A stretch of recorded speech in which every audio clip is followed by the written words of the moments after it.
A ciência cristã psicológica e a suposta alma imaterial e imortal. Eu sou Ezequiel Gomes, você está no canal Vem Senhor Jesus e hoje eu convido vocês a refletir de forma superficial, breve, resumida, em um assunto amplo e extraordinário no que tange aí as discussões a respeito da fantasiosa e suposta alma imaterial, imortal, não sei das quantas, tudo bem? Vocês que acompanham aqui o canal sabem que eu gosto bastante dessa discussão, desse assunto do ponto de vista bíblico, mas hoje nós vamos dar um passo além e vamos falar um pouquinho do ponto de vista da psicologia, mas não da psicologia secular, e sim da psicologia cristã, tá bom? Bom, a fonte de inspiração para esse vídeo veio do meu estudo do livro Fundamentos para o Cuidado da Alma, uma proposta de psicologia cristã, do Eric Johnson, tudo bem? Em geral, eu só comento a respeito dos livros que eu estou lendo depois que eu termino a leitura, tudo bem? Entretanto, eu ainda estou na página 28 do livro e o livro tem 688 páginas, quase 700 páginas. Então vai demorar um pouco de tempo para eu terminar a leitura desse livro aqui. Eu também não estou lendo só ele, estou lendo vários outros livros ao mesmo tempo. Então eu decidi já fazer um conteúdo sobre esse material aqui, inspirado em um dos subtópicos aqui da introdução do livro, que fala sobre a natureza da natureza humana, beleza? Antes disso, entretanto, eu vou ler aqui o primeiro parágrafo do livro, para vocês terem assim um pouco de noção, né, do que trata o livro, como que ele funciona.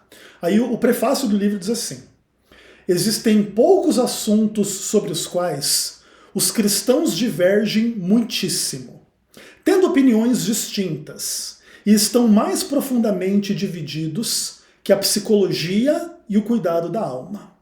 O que acontece nessa área do pensamento e prática que a torna tão controversa? Então aqui a ideia que ele está dizendo é que os cristãos, eles têm as suas divergências dentro de questões aí de teologia, de história, de exegese, de interpretação e etc, etc, etc. Mas existem muito poucas coisas nas quais os cristãos divergem assim muitíssimo. E a psicologia é uma dessas áreas, tá? E aí todo o livro do Eric Johnson é para fazer uma proposta de psicologia cristã, vamos dizer assim. Então é muito interessante, muito legal. E aí, assim, lá na introdução do livro, como eu estava dizendo para vocês, ele faz um tópico sobre a natureza da natureza humana, que consiste aqui da página 16 até a página 17. É um texto relativamente curto, que nós vamos ler por inteiro e avaliar, tá? A cada parágrafo eu vou lendo e vou comentando para a gente perceber assim a dinâmica entre uma postura, vamos dizer assim, que pretende ser científica, quando ela se depara assim com esses conceitos antropológicos do dualismo entre corpo e alma, e aí a alma é uma entidade imaterial e imortal. E como que isso funciona? Que implicações isso tem para uma psicologia cristã? Como é que é? E aí, muito brevemente, o Eric Johnson ele introduz algumas questões sobre isso e eu gostaria de comentá-las, tudo bem? Aí ele escreve o seguinte: talvez um livro com um assunto descrito acima deveria possuir em algum lugar uma discussão completa a respeito da ontologia dos seres humanos que o fundamenta. Ou seja, quer discutir psicologia, vai ter que discutir a ontologia do ser humano, a natureza da essência do ser humano, o que é o ser humano, tudo bem? Beleza. Aí ele continua. O leitor encontrará algumas considerações sobre esses assuntos, em especial na parte 2 deste livro. Lembre que aqui a gente está tratando com a introdução do livro, então ele está dizendo que lá na metade do livro você vai ter um pouco de discussões a respeito da ontologia, da essência da natureza humana. Aí ele diz assim: entretanto, menos tempo que o desejado será investido em tais assuntos. Isso se deve, ao menos em parte, a algum ceticismo meu em relação à nossa capacidade de resolver alguns dos dilemas relacionados à natureza humana. Então aqui o psicólogo cristão ele já está admitindo que ele não vai fazer uma discussão muito profunda da essência da natureza humana, porque ele já entende, já parte do pressuposto de que a gente não tem capacidade de resolver alguns dos dilemas relacionados à natureza humana. E aqui a gente se depara com uma questão muito interessante. Ainda que a gente possa estudar o ser humano de um ponto de vista científico-psicológico, ou mesmo de um ponto de vista antropológico, religioso, sociológico, espiritual, material, em termos assim de anatomia, vamos lá abrir o ser humano no meio, vamos ver como é que funcionam os sistemas, os órgãos, vamos tentar estudar o cérebro, vamos entender aí o sistema circulatório, excretor, reprodutor, etc, etc, etc, etc. Mesmo que você faça tudo isso, no final, mais cedo ou mais tarde, ainda vão restar algumas questões polêmicas sobre a natureza humana, que meio que a gente não tem como resolver. Eu poderia citar como exemplo se o ser humano é aberto ao sobrenatural ou não. Porque, inclusive, essa pergunta ela já pressupõe uma outra discussão, que é se o sobrenatural existe ou não. Né? E aí, por sobrenatural, a gente pode definir um universo referente aos conceitos de Deus, diabo, anjos, demônios, espíritos, alma no sentido de uma entidade imaterial e imortal que sai do corpo e aí vai para um mundo etéreo das ideias, dos espíritos, como é que é isso, como é que não é isso. E quando a gente lida com esse tipo de questão, existe uma barreira para o nosso conhecimento. A gente pode inferir que sim ou que não a esse tipo de pergunta. O homem tem uma alma ou não? Uns podem dizer que sim, outros podem dizer que não. Deus existe no mundo espiritual ou não? Alguns podem dizer que sim, outros vão dizer que não. O diabo existe? Sim, não, etc, etc, etc, etc. Então, por causa destas incertezas ou da dificuldade de comprovar empiricamente a realidade sobrenatural e espiritual, algumas dessas discussões sobre a essência da natureza humana têm que ficar em stand-by. Como é que eu vou saber se o ser humano é aberto ao mundo espiritual, sobrenatural ou não, se eu não consigo provar que existe ou que inexiste um mundo sobrenatural e espiritual, entendeu? A gente pode crer, mas não pode comprovar. E isso vai ter aí algumas implicações para o estudo da psicologia cristã.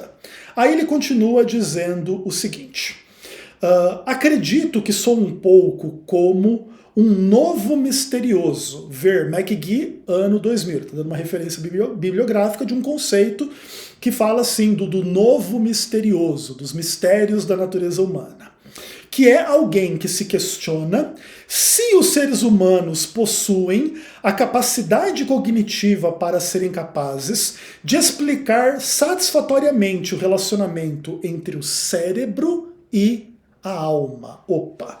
Então aqui o que ele está dizendo é exatamente que existe um ceticismo sobre se a gente é capaz de explicar a relação entre o nosso cérebro material, que tem sinapses, que tem aí neurotransmissores, tem toda essa rede de neurônios, etc, etc, etc, e aquilo que seria uma suposta alma.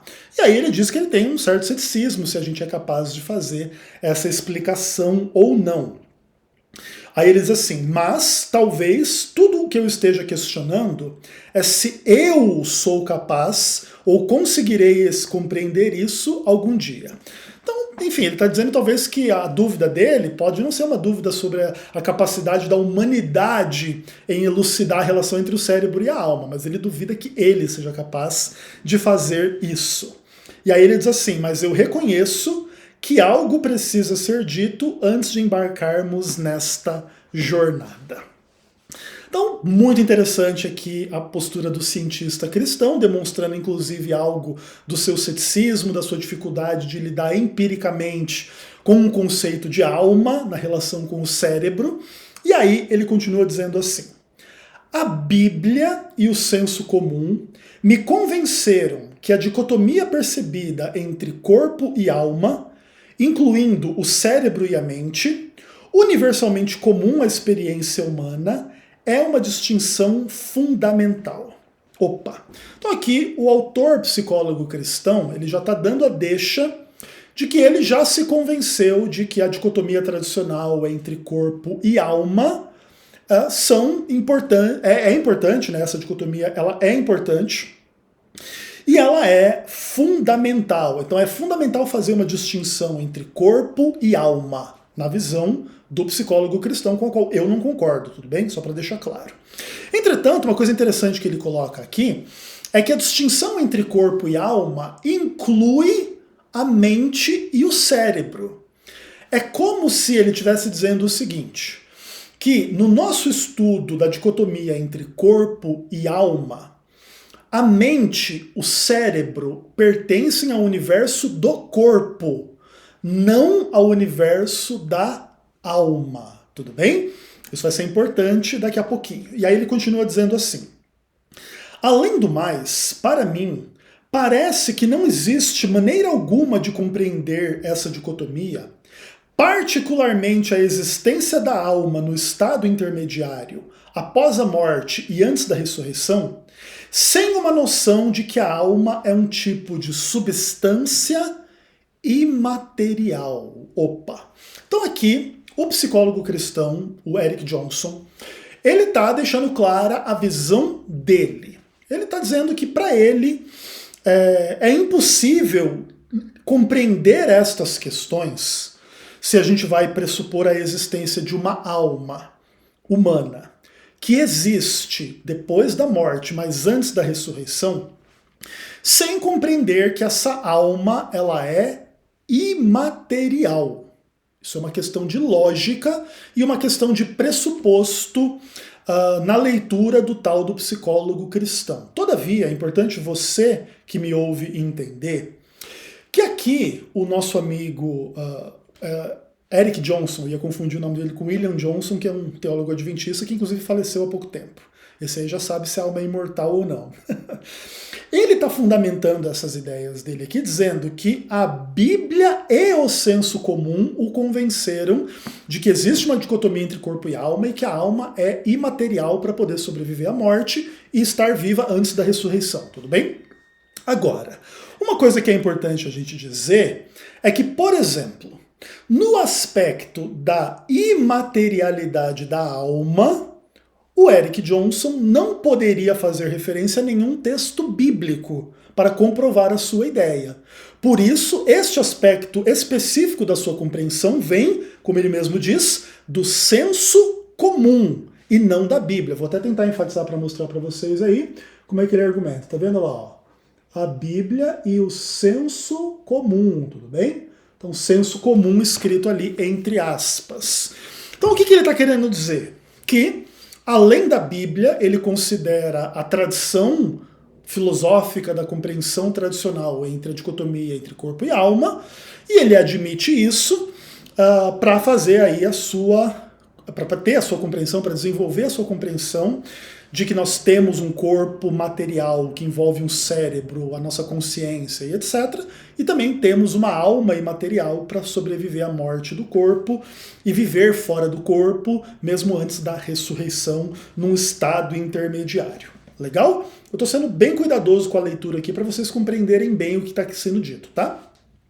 E aí ele continua dizendo o seguinte: no entanto, tendo como base uma grande pesquisa sobre o cérebro, parece que Deus estabeleceu que nesta era, em contraste com o estado intermediário, a alma é completamente dependente do cérebro. Com o que eu quero dizer que a alma experimenta, percebe, pensa e sente e faz, e possui uma base ou correlação psicológica. Eu me embananei um pouco aqui na leitura, mas vamos entender o que esse cara está dizendo.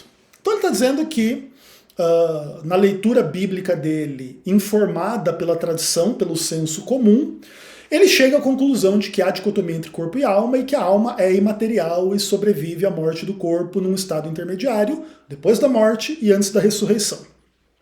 Aí ele diz assim que, entretanto, existe um desafio a esta noção, que é o seguinte: A gente faz pesquisa científica empírica com o cérebro humano. E aí, a conclusão do psicólogo cristão é que parece que Deus estabeleceu que nesta vida, nesta era, neste estado presente de coisas, em contraste com o que aconteceria lá no estado intermediário depois da morte, a alma é completamente dependente do cérebro, beleza? Ou seja, o que acontece no seu cérebro, você percebe, entre aspas, na sua alma. Então, por exemplo, se o seu cérebro tem deficiência de neurotransmissores, dentro de uma questão complexa aí da química do seu cérebro, na sua alma você se sente deprimido, triste, tem depressão, tudo bem? Então veja bem, aquilo que você identifica como um problema químico no corpo, que é cérebro, neurotransmissores, neurônios, toda a estrutura cerebral, você acaba percebendo na sua alma como aquela sensação de que tem alguma coisa te trazendo para baixo, tem alguma coisa nas suas costas, tem uma tristeza, a vida não tem sentido, e você tem um horizonte ruim, e fica imaginando coisas ruins, e enfim, etc, etc, etc. Estou aqui descrevendo de forma muito mal e porca a experiência da depressão. Também poderíamos citar outros exemplos. Você tem um desvio químico no seu cérebro, aí você tem esquizofrenia, e aí você tem alucinações, você ouve sons e vê coisas e vultos e pessoas e situações que simplesmente inexistem. E a gente pode confirmar estas coisas e comprovar estas coisas com um estudo científico do cérebro. E aí existe uma ampla pesquisa, existe uma ampla gama de dados científicos que demonstram essa conexão entre o que as pessoas experimentam no seu cérebro e aquilo que supostamente elas experimentam na sua alma, que teria que ver aí com a sua consciência, vamos dizer assim, tudo bem? Ok. Aí ele diz assim, que a alma, nesse caso, enquanto ela está ligada ao cérebro, ela percebe, pensa, sente e realiza coisas que têm base ou correlação psicológica. Então, aquilo que você experimenta na sua alma está sendo experimentado no seu cérebro. Tudo bem? E isso é um desafio muito interessante do ponto de vista da relação entre a compreensão da alma imaterial e imortal com a natureza corpórea do ser humano, incluindo o seu cérebro e a sua mente, né? Que inclusive toca o próprio âmago da discussão da consciência. A nossa consciência é a nossa alma imortal? E muitos cristãos tentam responder que sim, até mesmo para dizer que quando a gente morre, nós continuamos sendo conscientes no tal do estado intermediário, certo? Então a gente morre no aspecto assim do nosso cérebro, do nosso corpo, etc e tal, tudo isso morre, deixa de existir, mas as coisas que experimentamos na alma, em tese, não deixam de existir. Que coisas são essas? Lembranças, sentimentos, sensações, raciocínios, consciência de si mesmo, do que aconteceu, do que vai acontecer, tipo onde eu estou, o que está acontecendo, etc e tal. Entende? Só que o psicólogo cristão ele já está dizendo que, tanto quanto a gente já estudou esse assunto, todas as nossas experiências desse tipo neste mundo indicam uma correlação entre a nossa consciência, que seria a alma, e o nosso cérebro. Tanto que, se toma uma pancada na cabeça, você perde a consciência. Se a sua consciência fosse imaterial e imortal, você não poderia perder a consciência no contexto de um impacto na sua cabeça. Porque o impacto na cabeça é um impacto material, uma paulada na cabeça, uma paulada que não te mate, vamos dizer assim. Aí, na sua consciência, você deveria permanecer o quê? Intacto.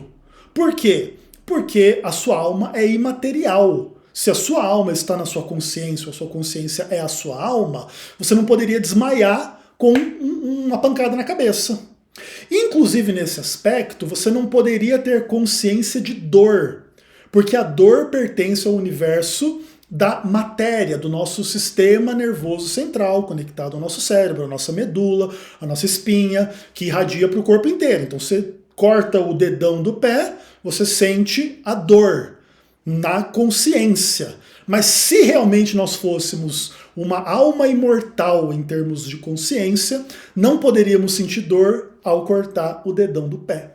E nem a cortar nenhuma outra parte do nosso corpo. Nós poderíamos ser torturados em termos do corpo, que a nossa consciência deveria estar imune a esta experiência. Que inclusive é o que os imortalistas propõem em relação a depois que você morre. Que aí você morre, mas continua consciente, com lembranças, conversando, falando, tendo sentimentos e memórias, e batendo papo e não sei o que, mas sem o corpo, independente do corpo. O corpo está lá trucidado, o corpo virou pó, o corpo está morto, mas a sua consciência não. Aí, o que o psicólogo cristão está dizendo aqui? Que aparentemente a ampla gama da nossa experiência, do nosso estudo com o funcionamento do cérebro não nos permite fazer essa dicotomia entre uma consciência de alma imortal e o nosso cérebro, porque na real a experiência diz o oposto. Tudo o que a gente experimenta na nossa consciência está correlacionado ao nosso cérebro, tudo bem? Isso é bem interessante. E aí ele diz assim: não obstante, positivamente, também gostaria de afirmar que tanto a alma quanto o cérebro são caracterizados por uma semiodiscursividade, isto é, de alguma forma, o cérebro e a alma são ambos uma função da fala de Deus. O Deus Criador mantém todas as coisas, materiais e imateriais, por meio da palavra do seu poder. Como o leitor descobrirá na parte 2, acredito que os seres humanos adultos são de fato constituídos por 4 ordens do discurso divino. Consequentemente, minha posição carrega alguma similaridade com a do bispo George Berkeley e de Jonathan Edwards, ambos os quais pareciam acreditar que tudo na criação era uma função das ideias de Deus. Então aqui o Eric Johnson ele acrescenta uma complexidade à discussão que tem que ver com a relação entre o nosso corpo e a nossa alma e o discurso divino, tá? Que nos traz a existência e nos mantém vivos para que a gente possa existir. E aí ele diz assim que os seres humanos adultos seriam constituídos por 4 níveis de discursos divinos. A gente pode estudar isso depois, no futuro, depois que eu ler e me inteirar aqui como é que ele explica estas questões. Seja como for, ele diz que existem aí precursores da ideia dele, no tal do bispo George Berkeley e do Jonathan Edwards, que é um teólogo calvinista, tudo bem?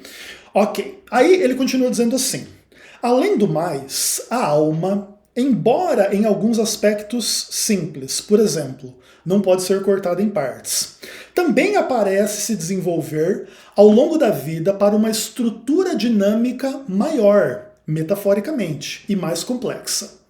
Evidenciada ao longo da vida por um número crescente de memórias e habilidades, maior base de conhecimento, processos mais complexos de raciocínio, emoções e traços, o fortalecimento de virtudes e assim por diante, que todos juntos constituem um ser humano individual. Então o que ele está dizendo é que ele percebe na alma humana um desenvolvimento ao longo da vida. Então, por exemplo, quando você é criança, você, em tese, também está dividido em corpo e alma. Mas a sua alma é muito mais burra do que ela é depois quando você cresce, amadurece, aprende, se desenvolve, etc. e tal. E aí agora, como adulto, você consegue pensar e fazer e calcular e etc. e tal, 1 milhão de coisas que você era incapaz de fazer quando você era criança.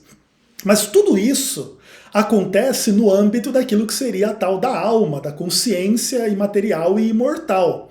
Só que aí você percebe que você já tem um outro problema, que é o fato do seguinte: você tem lá, quando você é criança, uma alma, a tua alma é burra, a tua alma não tem noção, ela não aprende, não é que ela não aprende, ela não aprendeu um monte de coisa que ela vai aprender depois. E aí, em função das quais ela vai se desenvolver depois, ela vai criar habilidades, sei lá. Vamos pensar um adulto engenheiro. Então ele tem uma alma que faz cálculos tal para construir um viaduto, um prédio, uma coisa extraordinária. Legal, excelente. Você pega essa mesma alma quando tinha 1 ano de idade, não tinha capacidade de fazer esses cálculos, não tinha capacidade de ser um engenheiro. Então é como se Aqui nesse caso, o Eric Johnson esteja considerando que a alma ela é transformada à medida em que ela ganha experiência de vida, né? E a transformação da mente humana, do cérebro humano, etc e tal, implica a transformação da alma. Aí ele continua. De fato, à medida que as estruturas da alma se desenvolvem, esferas cada vez mais complexas de organização parecem surgir, o que pode, por sua vez, influenciar esferas menores, incluindo estados do cérebro, de forma que a experiência adulta, em certos fatores chaves, possui uma ordem qualitativamente diferente da experiência da infância. E o mais importante aqui é a experiência ética e espiritual.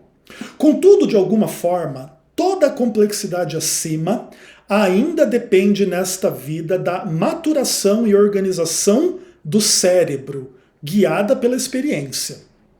Exatamente como a informação no cérebro corresponde à informação na alma e vice-versa, e como isso é passado de um para o outro, até hoje ninguém sabe. Embora esteja além da nossa capacidade de compreender essa interação, precisamos trabalhar rumo à compreensão da relação entre corpo e alma da melhor forma possível.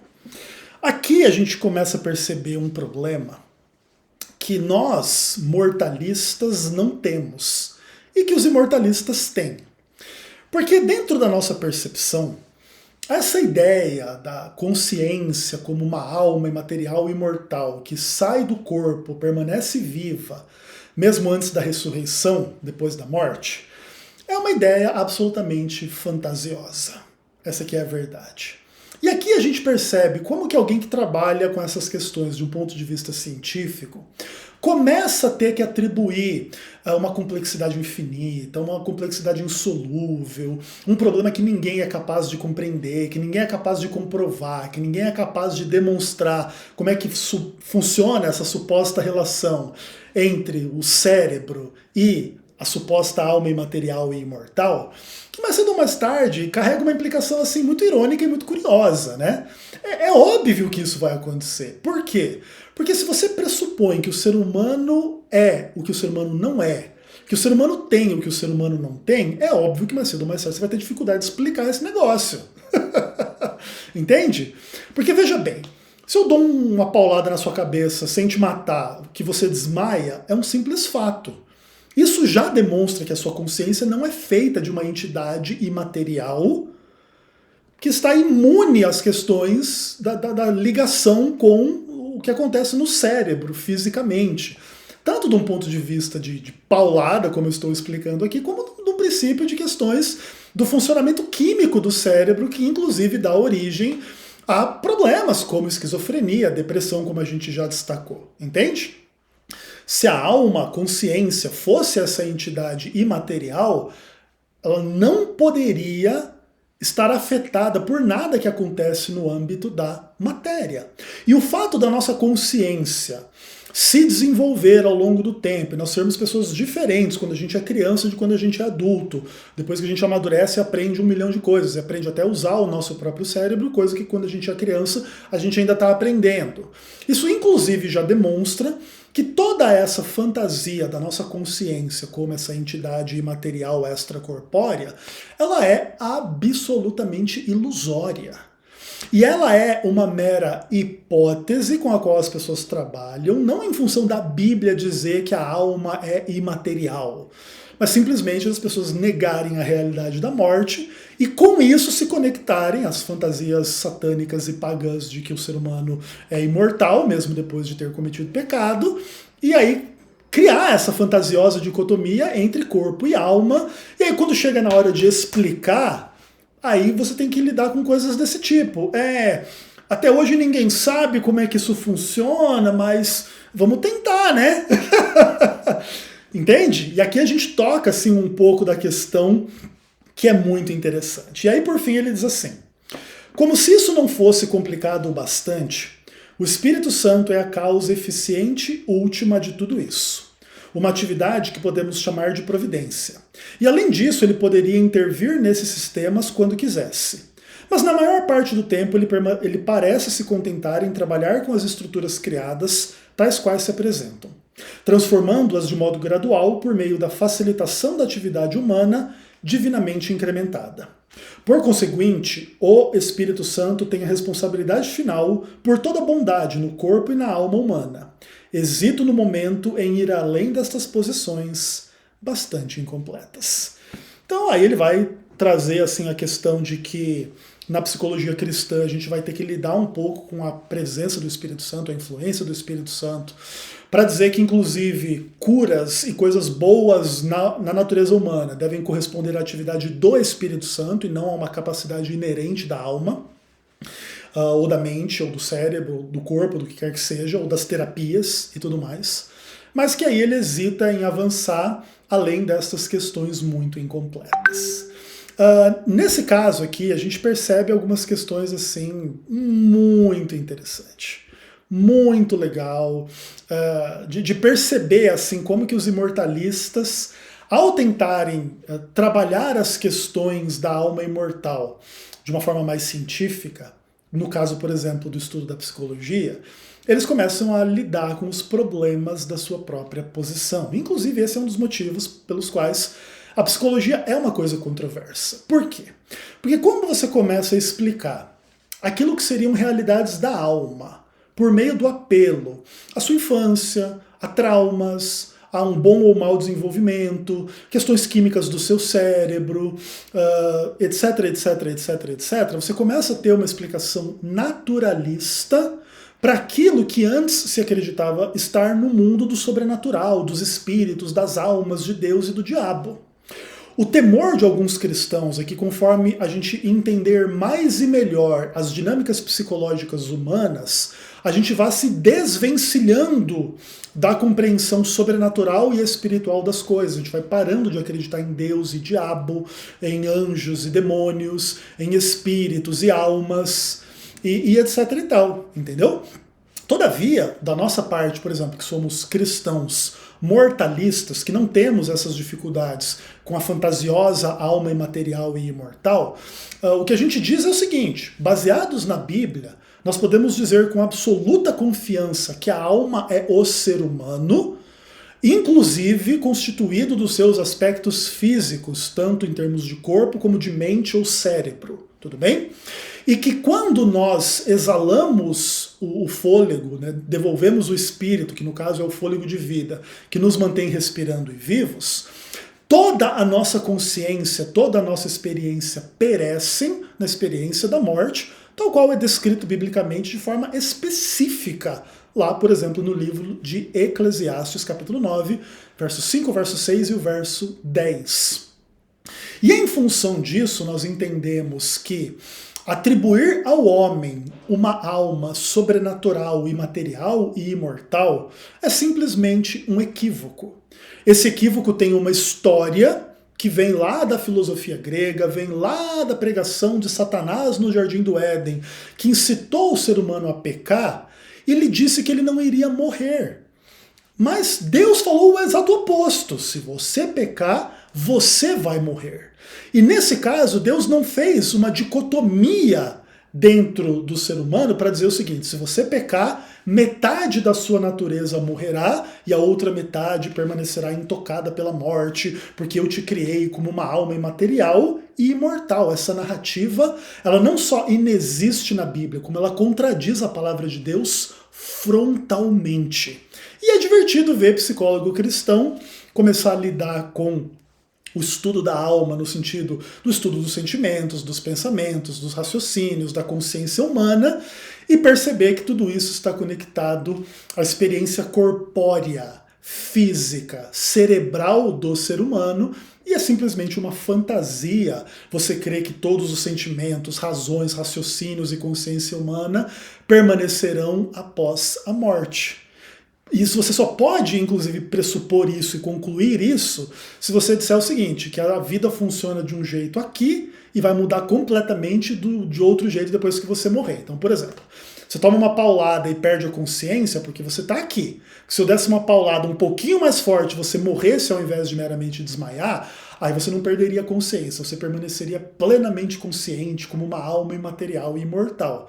O que, obviamente, é uma doutrina que agrada, além de Satanás e filósofos gregos, Allan Kardec e coisas desse tipo aí que vão pressupor visões completamente antibíblicas da experiência humana. Tudo bem? Então é isso. No futuro a gente volta a falar um pouco mais sobre psicologia cristã, que é um tema muito interessante, além de polêmico, e a gente se vê por aí. Até o próximo vídeo, se Deus quiser. Um abraço.